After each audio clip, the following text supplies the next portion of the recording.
भंडारा जिल्ह्याच्या लाखनी तालुक्यातील गराडा येथे सर्रासपणे दारू विक्रीस अवैध धंदे सुरू आहेत। अनेकदा मागणी करून देखील अवैध धंदे बंद होत नसल्याने संतप्त महिलांनी गावात धडक मोर्चा काढून मोहीम राबवली। या ठिकाणी गावात दारूबंदी करावी तसेच सुरू असलेले अवैध धंदे देखील बंद करण्यात यावे अशी मागणी आंदोलक महिलांनी गराडा गावातील तंटामुक्त समितीचे अध्यक्ष उमेश वालदे यांच्या नेतृत्वात मोर्चा काढून गावातील अवैध दारू आणि अवैध धंदे बंद करण्याची मागणी केली आहे। तसेच संपूर्ण लाखनी तालुक्यात अवैध दारू विक्री आणि अवैध धंदे सुरू असल्याने अनेकांची घरे उद्ध्वस्त झाली असून कुटुंब रस्त्यावर आले आहेत, तर लहान मुलांना देखील दारूचे व्यसन लागत असल्याने ते वाईट मार्गाने जात असल्याची माहिती आंदोलक महिलांनी दिली आहे। आमच्या गावामध्ये दारूबंदी विषयी 4-5 वर्ष झालेला आहे, पण गावातली दारू बंद का होईना। तरी पण आमच्या गावामध्ये पोलीस प्रोटेक्शन येतात आणि दारूबंदीसाठी दारू पकडतात आणि पोलीस स्टेशनला घेऊन जातात आणि नंतर मध्ये त्यांची सुटका करण्यात येते। तरी पण आम्हाला आमच्या गावामध्ये बायांना खूप त्रास असल्यामुळे आमच्या गावातली दारू बंद झालेच पाहिजे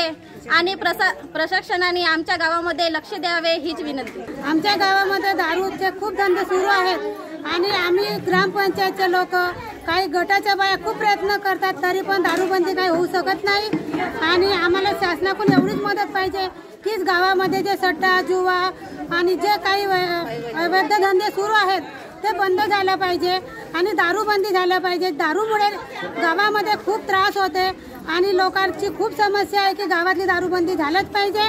आम्ही शासनाकडून हा एवढीच मागणी करतो की दारूबंदी झालीच पाहिजे। जीबी न्यूजचे प्रत्येक अपडेट मिळवून घेण्यासाठी तुम्ही आमच्या चॅनलला लाईक करा, सबस्क्राइब करा आणि शेअर करा, तसंच बेल आयकॉनला सुद्धा प्रेस करा। आपला जिल्हा आपली बातमी, जीबी न्यूज भंडारा।